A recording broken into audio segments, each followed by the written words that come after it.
Okay, so I initially recorded a car talk, but I deleted it from this video because I was rambling and I didn't quite get what I wanted to say. So I guess like the topic or thing of discussion of this video is going to be training philosophy, specifically mine, right? A lot of people on the internet, on YouTube, Instagram, TikTok, they are tapped into various pills. You got some people that are tapped into the Mike Menster pill or the Yo pill or the fucking Mike Israel pill or whatever, right? Um, they're very dogmatic about their training approach.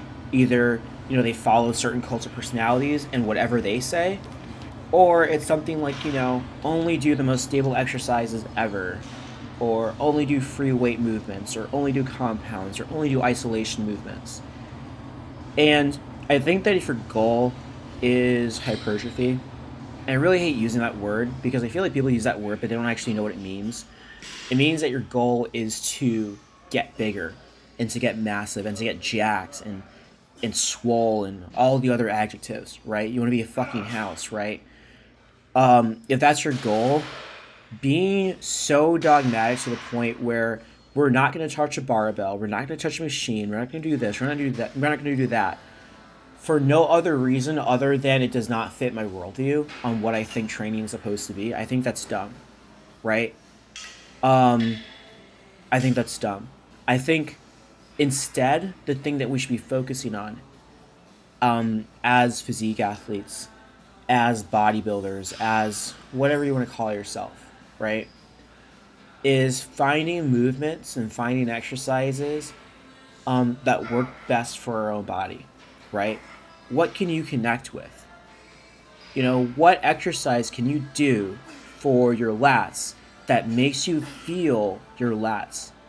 Not necessarily, that your lats will be pumped, but like, okay, I can feel my lats moving. I can feel my lats acting as the prime mover in this exercise, right?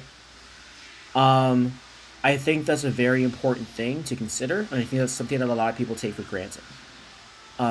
Because I think a lot of people, you know, developing that understanding of, okay, I'm feeling my muscle move this way. I'm feeling my biceps do something. I'm feeling my lats do something. I'm feeling my chest do something. That's a very hard thing for people to develop. And so they'd rather not think about it and rather think about like, oh, well, at least I'm doing at least like my form is consistent and at least, I'm progressing in my weights every week. So, surely I must be growing. And, probably, right? But also maybe not. Maybe your tolerance of effort is just uh is just changing, right? If that makes sense. Maybe it doesn't make sense. Maybe I sound like a fucking retard. I don't I don't know. But my philosophy is choosing movements that work for me, right? It's why you'll see me do dumbbells for a certain movement, even though there's a machine over there, in the corner of the gym that oh, that's like way more stable. It's like, yeah, it's way more stable. But when I use that machine, I don't feel it in my shoulders. I don't feel it in my delts. But when I use a dumbbell, okay, like I can change, the way I hold it, and I can change like the range of motion, so that okay, now I can feel it, right? And the inverse might be true for fucking a shoulder press. I love machine presses, right? Because it's just so stable. I can just focus on just pure pressing, right? Um, I might use cables for one exercise or for one movement, and use dumbbells for another. I don't think I really need to go any further. I could go on for ages, but I think what should dictate your exercise selection isn't like what is stable, right? It should be what works for you.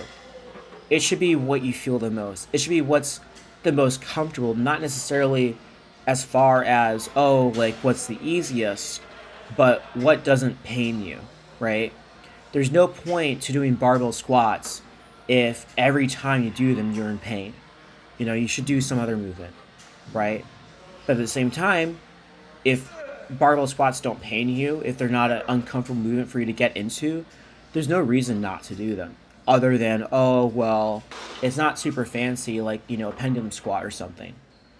And it's okay to have preferences. I'm just saying, like, you know, I don't think anything should be left on the table. I think everything should be considered, right? That's like sort of my philosophy on training, if that makes sense. I hope that makes sense. Um, it's just, you know, I don't know. I just don't really see a lot of people talking about training in a nuanced way like this on the internet. And usually those that do, they're like bodybuilders, like real fucking bodybuilders. But nobody ever listens to them for some reason. I don't know why. You know, you'd think that, you know, if you want to be something, if you want to be somebody, if you want to be jacked and massive, and if your goal is hypertrophy, you would listen to the people that have like reached that goal.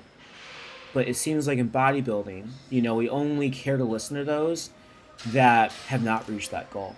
You know, nobody wants to listen to what Nick Walker has to say because, oh, it's not what I wanted to hear. I wanted to hear about Nick Walker's steroid cycle or something, but he's talking about his rep ranges. Like, no, I mean, come on, let's be serious. You know, which is fucking rude because Nick Walker knows what he's talking about.